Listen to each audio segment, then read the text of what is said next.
नमस्कार बच्चों, अपना लेसन 3 का अगला टॉपिक है, उसमें हम पढ़ेंगे रासायनिक संयोजन के नियम। सबसे पहले कि रासायनिक संयोजन होता क्या है और वो किस प्रकार होता है। इसके लिए कुछ नियम हैं। जब रासायनिक संयोजन होता है तो वो कुछ नियमों के तहत होता है। हम उन नियमों को पढ़ेंगे। आपने जरूर पढ़ा होगा कि कोई पदार्थ ले अपने, जैसे मैंने कोई पदार्थ ले लिया ए और मैंने इससे बी बना लिया। मैंने ए से बी तो बना लिया, लेकिन वापिस हम बी से ए नहीं बना सके। इस प्रकार का जो परिवर्तन है वो रासायनिक परिवर्तन कहलाता है। जो पदार्थ रासायनिक परिवर्तन में भाग लेते हैं उनको बच्चों अपने अभिकारक या क्रियाकारक और इंग्लिश में कहते हैं रिएक्टेंट्स, और जो पदार्थ बनते हैं उनको अपने बोलते हैं उत्पाद या क्रियाफल। उत्पाद या क्रियाफल, और इंग्लिश में इनका नेम होता है प्रोडक्ट। तो जब ये रासायनिक परिवर्तन होता है तो हम 2 या 2 से अधिक पदार्थों को आपस में मिलाते हैं। आपने बहुत सारे रासायनिक परिवर्तन देखे होंगे। कागज को जलाएं तो राख बन जाती है, तो कागज का जलना एक रासायनिक परिवर्तन है। इसी प्रकार कोई भी पदार्थ जल रहा है वो रासायनिक परिवर्तन है।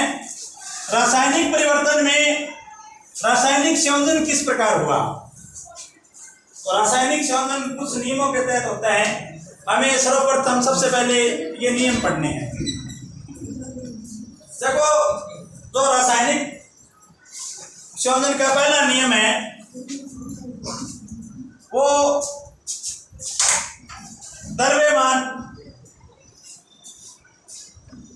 संरक्षण का नियम है। द्रव्यमान संरक्षण का नियम है। संरक्षण शब्द साइंस में बहुत जगह यूज होता है। संरक्षण का मतलब है किसी चीज का नष्ट नहीं होना, वो संरक्षण है, मतलब वो सुरक्षित है। वैसे सुरक्षित और संरक्षित दोनों में फर्क है। सुरक्षित का तो मतलब जिस रूप में कोई वस्तु पड़ी है वो उसी रूप में है, और संरक्षित का मतलब हम उसको रूप बदलते चाहें लेकिन वो वस्तु है वो मूल रूप से सुरक्षित है।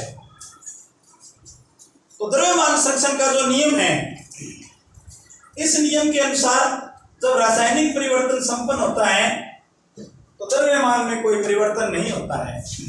देखो, इस नियम के अनुसार जब रासायनिक परिवर्तन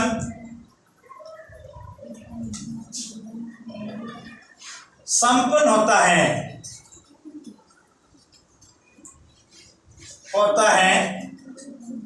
तो द्रव्यमान में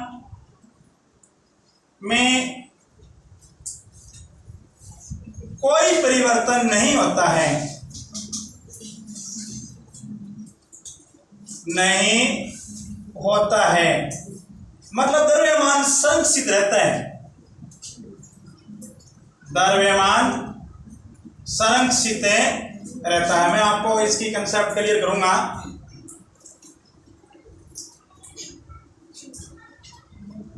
मतलब क्या हुआ, हमने कोई रासायनिक परिवर्तन किया, रासायनिक परिवर्तन जरूर हो गया,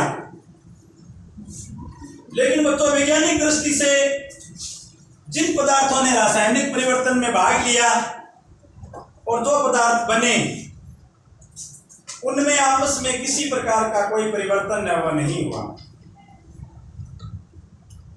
वो जिस प्रकार जिस रूप में थे उसी रूप में उपस्थित रहते हैं।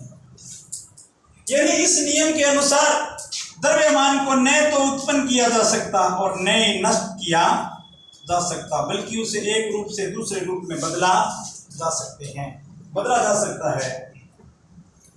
मैं आपको एक उदाहरण लेके समझाऊं, ध्यान से सभी बच्चे समझेंगे। एक हम शंक्वाकार फ्लास्क ले लेते हैं।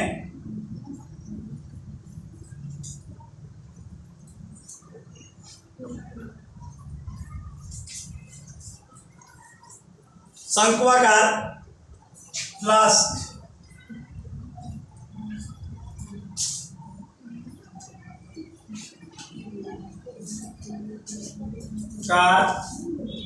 फ्लास्क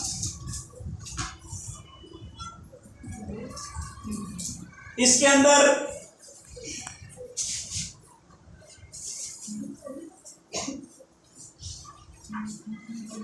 कोई एक विलियन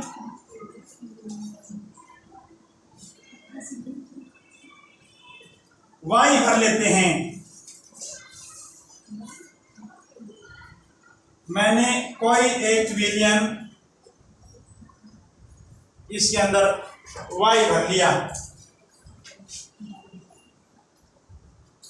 इस फ्लास्क के अंदर बड़े ध्यानपूर्वक अलग से तैयार कर एक परख नली तैयार करते हैं, टेस्ट ट्यूब ऐसे ये तैयार की, इसको धागे से बांधा और इसमें कोई अलग से विलियन ले लेते हैं एक्स, और इस परख नली को इसके अंदर लटका देते हैं इस प्रकार से। यहां पर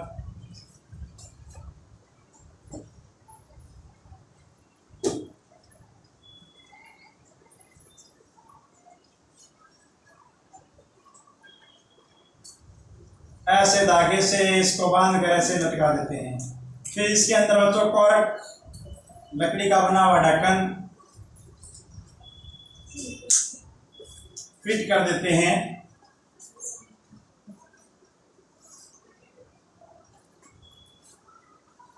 इस परख नली में कोई विलियन एक्स है, एक्स विलियन, ये कॉर्क है, ये परख नली से बंधा हुआ धागा है जिसकी सहायता से हम परख नली को हिला सकते हैं। देखो बच्चों, हमारे पास जो वाई विलियन है वो बीकर में है, फ्लास्क में, और जो एक्स विलियन है वो परख नली में है। हमारे पास वाई की मात्रा पहले से ही मान लेते हैं, ज्ञात है। जैसे मैं मान लूं कि वाई की मात्रा है वो 100 ml है, एक्स की मात्रा है वो 10 ml है। वाई की मात्रा 100 ml है, ml मतलब मिलीलीटर, और जब मिलीलीटर लिखते हैं बच्चों तब आपको ध्यान देना है m छोटा आता है, l है वो बड़ा आता है। तो यहां पर बच्चों ये 2 विलियन है, कोई भी प्रकार के विलियन हो सकते हैं। मैंने ये मानना है कि दोनों विलियन आपस में मिश्रित हो रहे हैं। धागे से बच्चों परख नली को हिलाकर ये जो विलियन इस परख नली के अंदर एक्स है वो पूरा का पूरा हम इसके अंदर विलय कर देते हैं और फिर फ्लास्क को तोल लेते हैं। तो हमारे पास जो एक्स प्लस वाई के बाद में एक्स प्लस वाई का विलियन आता है, एक्स प्लस वाई का विलियन आता है। हम देखते हैं एक्स का भार हमें ज्ञात था, द्रव्यमान ml, और वाई का भी ज्ञात था 100 ml। तो कुल यहाँ पर जो भार बन रहा था वो 110 ml बन रहा था। अब बच्चों जो हमने x प्लस वाई का विलियन है इसको अपने तुलना पर तोल लेते हैं और हम तोल के देखते हैं तो भी हमें इस विलियन का भार है वो 110 ml ही प्राप्त होता है। इससे यह सिद्ध होता है कि 2 पदार्थों को मिलाकर अपने एक नया पदार्थ बना लिया, लेकिन द्रव्यमान दोनों का संरक्षित है। द्रव्यमान पहले जो पदार्थ थे उनका कितना है 110, और जो बने हैं उनका भी 110 है। यही बच्चों द्रव्यमान संरक्षण का नियम है। कि जब कोई रासायनिक परिवर्तन होता है, यहाँ रासायनिक परिवर्तन हुआ, दोनों पदार्थ आपस में मिले, तो द्रव्यमान में कोई परिवर्तन नहीं होता है। द्रव्यमान दोनों का जो था वो कुल द्रव्यमान अभी भी दोनों का द्रव्यमान 110 था, और नया विलयन बना है, इस प्लास को तोला, मान लिया, तोल के देखेंगे तो भी इसका जो द्रव्यमान है वो 110 ml ही आता है। तो बच्चों द्रव्यमान में कोई परिवर्तन नहीं हुआ, मतलब द्रव्यमान संरक्षित रहता है। यानी द्रव्यमान को न तो उत्पन्न किया जा सकता और न ही नष्ट किया जा सकता, बल्कि बच्चों एक रूप से दूसरे रूप में बदला जा सकता है। यही द्रव्यमान संरक्षण का पहला नियम है। कुछ किताबों में लिखा होता है कि द्रव्यमान संरक्षण के प्रथम नियम के अनुसार द्रव्यमान का न तो सृजन होता है और न ही विनाश होता है। अब हम बच्चों इसका जो द्रव्यमान संरक्षण का दूसरा नियम है वो पढ़ेंगे। अब बच्चों जो अपने पहला नियम पढ़ा है उसमें जो ये आपके सामने डायग्राम बना हुआ है, इसमें कुछ प्रश्न है कि पहली बात तो ये कि बहुत बार पूछते हैं कि ये कोरक क्यों लगाया गया। तो बच्चों कोरक का महत्व ये है कि कोरक लगाने का फायदा ये है कि यदि अंदर कोई गैस उत्सर्जित होगी ना, तो गैस निकलती है तो वो एक बार बाहर नहीं जाएगी, वो गैस अंदर ही रहेगी। यदि बच्चों कोरक नहीं लगाएंगे तो कुछ गैसें उत्सर्जित होकर बाहर निकल सकती है, जिस कारण जब हम इसको तौल लेंगे तो इसका वजन कम आ सकता है। यानी हमने पदार्थ को जितना बनाया है वो इसके अंदर ही सुरक्षित रखा है, इसलिए यहाँ पर कोरक लगाया है।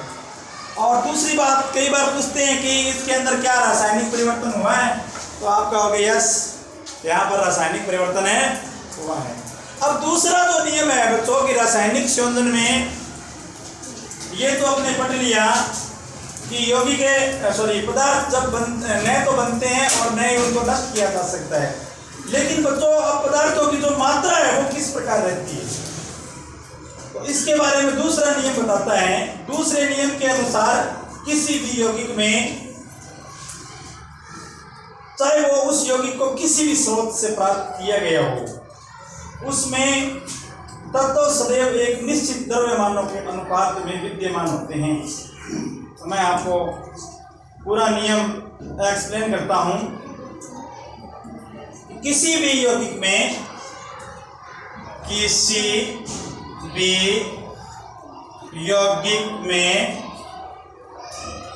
तत्व एक निश्चित अनुपात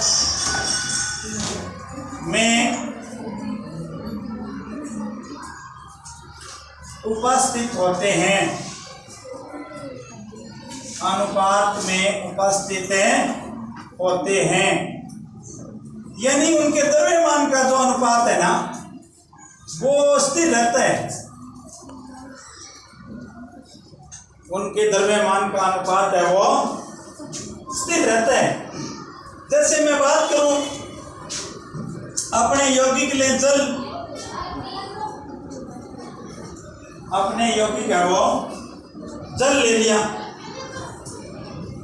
मैंने आपको जल का उदाहरण लेके समझाने का प्रयास किया है। हम जानते हैं कि जल का जो अणुसूत्र है वो H2 होता है, और जो हाइड्रोजन और ऑक्सीजन का अनुपात है वो 2:1 रहेगा। तो पहली बात तो यदि अपने परमाणुओं की संख्या के आधार पर देखें तो जल को चाहे आप किसी भी स्रोत से प्राप्त कर लो, चाहे जल आप पेड़ से प्राप्त कर लो, चाहे जल हम जल स्रोतों से प्राप्त कर लें, यानी दुनिया में चाहे कोई भी स्रोत है उससे आप जल जब प्राप्त करोगे तो जल में जो हाइड्रोजन और ऑक्सीजन परमाणुओं का अनुपात है वो 2:1 रहेगा। यदि अपने भार की दृष्टि से देखें तो जल में हाइड्रोजन का जो भार है वो 2 ग्राम है, 2 अनुपात, और हाइड्रोजन ऑक्सीजन का भार है वो 16 U होता है, 16, 2 यूनिफाइड और 16 यूनिफाइड। यानी अब इसको सरल रूप में देखें तो 2:1 और 2:8, यानी जल में हाइड्रोजन और ऑक्सीजन के जो द्रव्यमान का अनुपात है वो 1:8 होता है। इसका मतलब ये है कि आपके पास यदि 9 ग्राम जल है तो उसमें 1 ग्राम हाइड्रोजन है और प्लस उसमें 8 ग्राम ऑक्सीजन है। इसका सेंस ये है, चाहे दुनिया में जल किसी भी स्रोत से प्राप्त किया गया हो, 9 ग्राम जल के पीछे 1 ग्राम हाइड्रोजन होगा और 8 ग्राम ऑक्सीजन होगा। बच्चे सोच रहे होंगे भी ये 2 और 16 कहाँ से आए, तो मैं आपको बच्चों बताता हूँ। हाइड्रोजन का भार 1 होता है, एक यूनिफाइड, एक सिंगल, तो एक 2 हाइड्रोजन है इसलिए 2 हो गया। ऑक्सीजन का भार 16 होता है इसलिए यहाँ पर 16 हो गया। भार की इकाई है ना एटॉमिक मास यूनिट, AMU या U बोलते हैं। अब इसी प्रकार बच्चों अमोनिया है NH3, जो अमोनिया का सूत्र है NH3, इसमें नाइट्रोजन का भार बच्चों 14 होता है और ऑक्सीजन का भार है हाइड्रोजन का भार यहाँ 3 हो गया। यानी नाइट्रोजन अमोनिया चाहे किसी भी स्रोत से प्राप्त की गई हो, उसमें नाइट्रोजन 14 ग्राम होगी और हाइड्रोजन है वो 3 ग्राम होगी। 17 ग्राम के पीछे 14 और 3 कितने हुए? 17 ग्राम। यदि अमोनिया है NH3 तो बच्चों उसमें 14 ग्राम है वो नाइट्रोजन होगा और प्लस 3 ग्राम है वो उसमें हाइड्रोजन होगा। तो इस प्रकार बच्चों ये स्थिर अनुपात का नियम है कि किसी भी यौगिक में तत्व एक निश्चित अनुपात में ही उपस्थित होते हैं। आप बच्चों, आपके लिए इतनी मेहनत की है, आप प्लीज़ इस चैनल को सब्सक्राइब जरूर कर देना। Thank you.